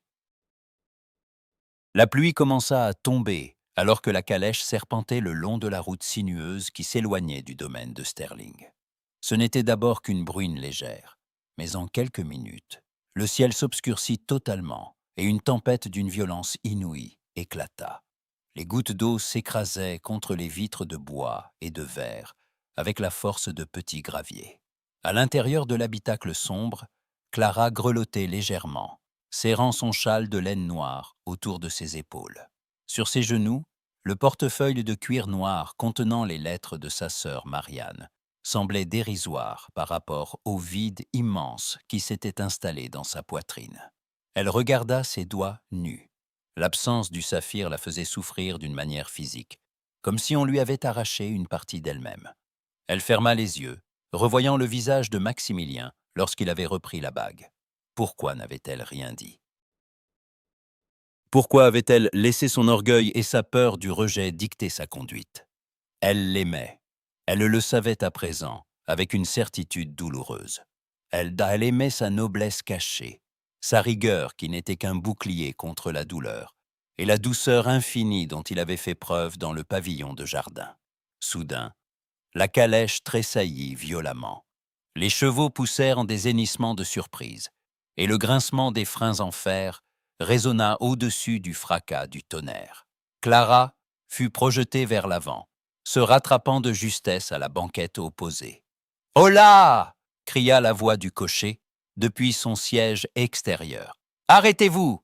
Clara essuya la buée sur la vitre pour tenter de voir ce qui se passait. À travers le rideau de pluie, elle distingua une silhouette à cheval qui galopait le long du chemin de boue. Le cavalier contourna l'attelage et se porta à la hauteur de la portière. Avant qu'elle n'ait pu comprendre, la poignée de laiton fut actionnée de l'extérieur. La portière s'ouvrit avec fracas, laissant entrer une bourrasque de vent glacé et de pluie battante. Une haute silhouette se glissa à l'intérieur de la calèche, refermant la portière derrière elle avec force pour couper court aux éléments. Clara recula contre le dossier, les yeux écarquillés de stupeur. C'était Maximilien. Le duc de Sterling était méconnaissable. Ses cheveux sombres, habituellement impeccablement coiffés, étaient trempés et collés à son front. Sa redingote de drap noir était alourdie par le haut, et sa cravate blanche était défaite, pendante sur sa chemise humide. Il respirait avec difficulté, sa poitrine se soulevant d'un rythme rapide, ses yeux sombres brûlant d'une lueur sauvage et désespérée qu'elle ne lui avait jamais vue. « Maximilien ?» murmura Clara, sa voix à peine plus haute qu'un souffle. « Que faites-vous ici? Êtes-vous devenu fou ?» Le duc ne répondit pas immédiatement. Il se laissa glisser sur la banquette en face d'elle, les mains posées sur ses genoux, essayant de reprendre son souffle. L'eau ruisselait de ses vêtements, formant une petite flaque sur le tapis de la calèche, mais il semblait totalement indifférent à son état. « J'ai essayé de vous laisser partir, » dit-il enfin, sa voix rauque et tremblante, trahissant une émotion immense. « J'ai essayé d'être le duc de Sterling. J'ai essayé de me convaincre que c'était ce qui était le mieux pour vous, que vous vouliez retrouver votre liberté et votre vie à Londres, loin de mes soupçons et de mon passé. » Il fit un pas en avant, s'agenouillant sur le plancher de la calèche, juste devant elle, malgré l'étroitesse de l'espace. Il prit les mains de Clara dans les siennes. Ses doigts étaient glacés par la pluie, mais leur contact envoya une décharge de chaleur dans tout le corps de la jeune femme. « Mais dès que les grilles du domaine se sont refermées derrière votre calèche, poursuivit-il, son regard plongeant dans le sien avec une intensité qui lui coupa le souffle, le château est devenu un tombeau. Le silence était insupportable. J'ai réalisé que je préférais 1000 fois être trahi à nouveau que de passer le reste de mes jours sans vous. Je me fiche de la reine, je me fiche de mon ministère, et je me fiche de ce que la société pourra dire. » Clara sentit les larmes déborder de ses yeux clairs et couler le long de ses joues.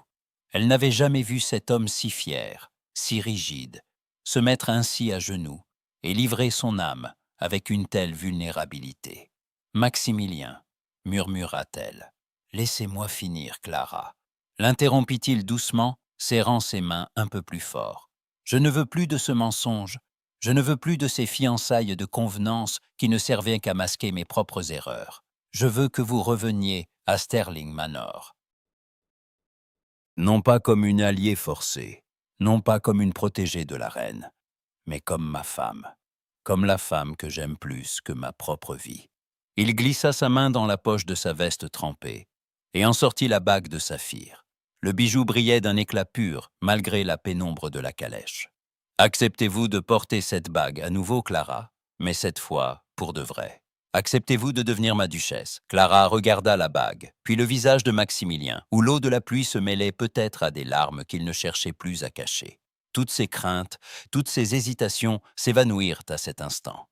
Elle comprit que la rédemption du duc était totale Il avait brisé son armure de glace pour elle.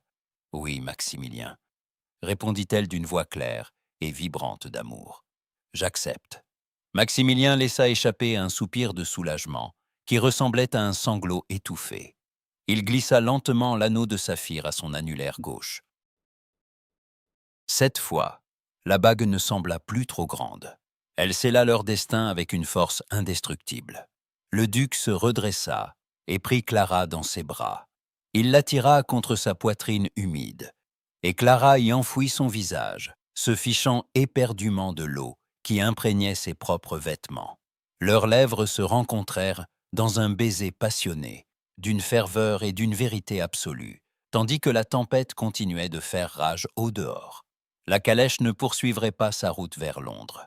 Le cocher reçut l'ordre de faire demi-tour à l'équipage. Clara retournait à Sterling Manor, mais cette fois, elle n'était plus une invitée sous surveillance ou une fausse fiancée. Elle y retournait en tant que future duchesse, aimée et protégée par l'homme qui avait tout risqué pour ne pas la perdre. Les lustres de cristal de la grande galerie du palais de St. James jetaient une lumière éblouissante sur la foule compacte de l'aristocratie londonienne. Le murmure des conversations, le froissement des robes de soie et le tintement des verres de champagne créaient un bourdonnement incessant sous les hauts plafonds dorés. C'était l'événement le plus couru de la saison, une réception royale où se faisaient et se défaisaient les réputations. Au centre de toutes les attentions, le duc de Sterling et Clara de Montfort avançaient côte à côte, fendant la foule des courtisans qui s'écartaient sur leur passage avec un mélange de respect et de curiosité avide.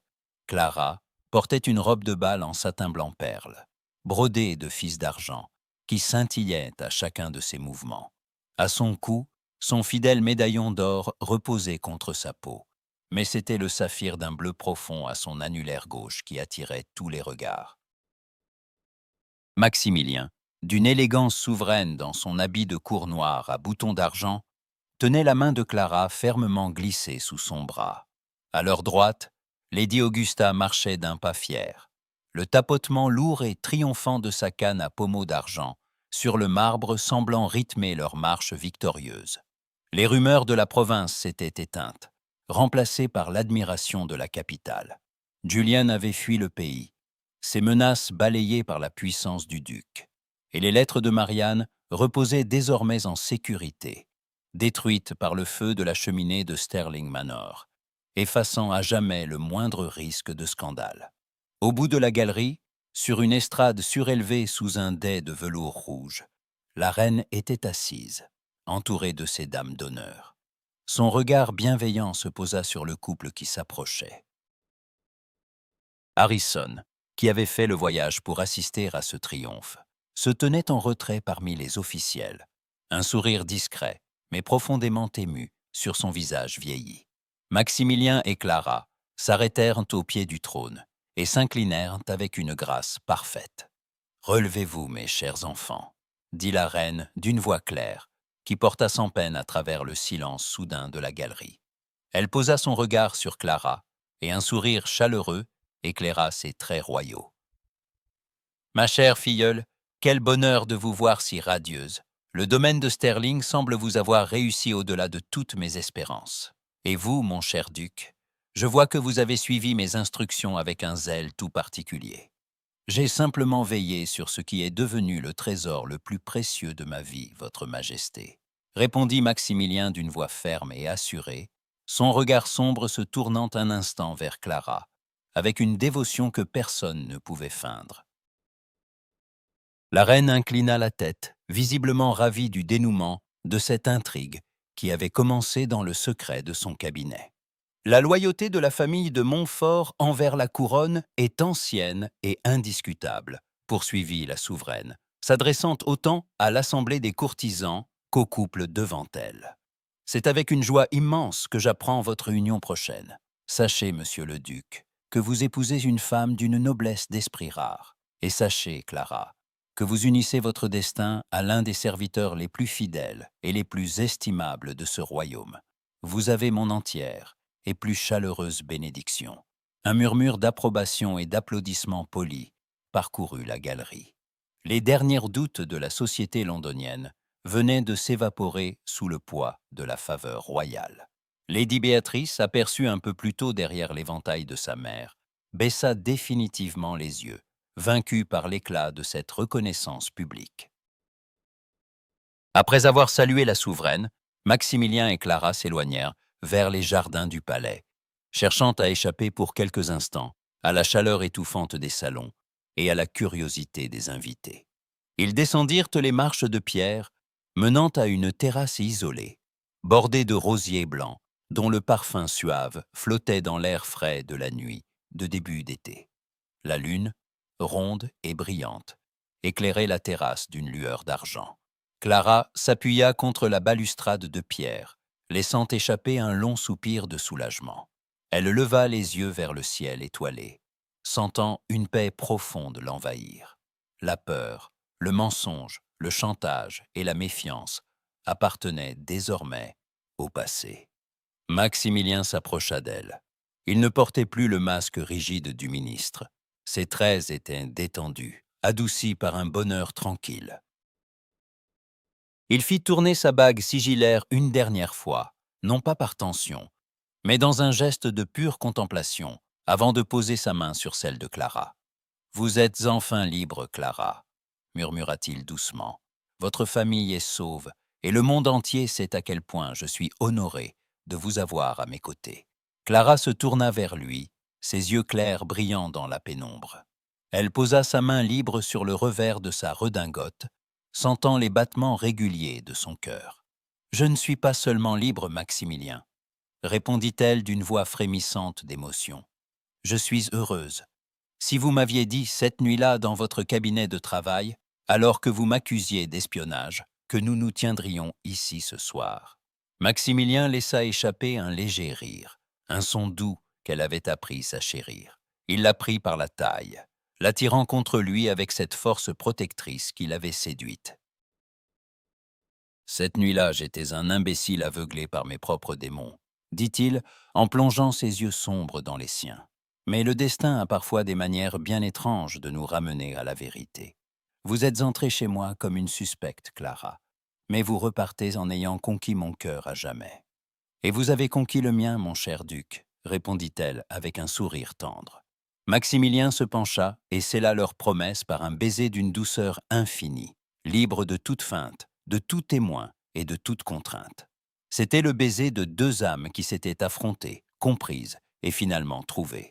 Dans le silence du jardin royal, sous la lumière bienveillante de la lune, le mensonge qui les avait unis s'était définitivement transformé en une vérité éternelle.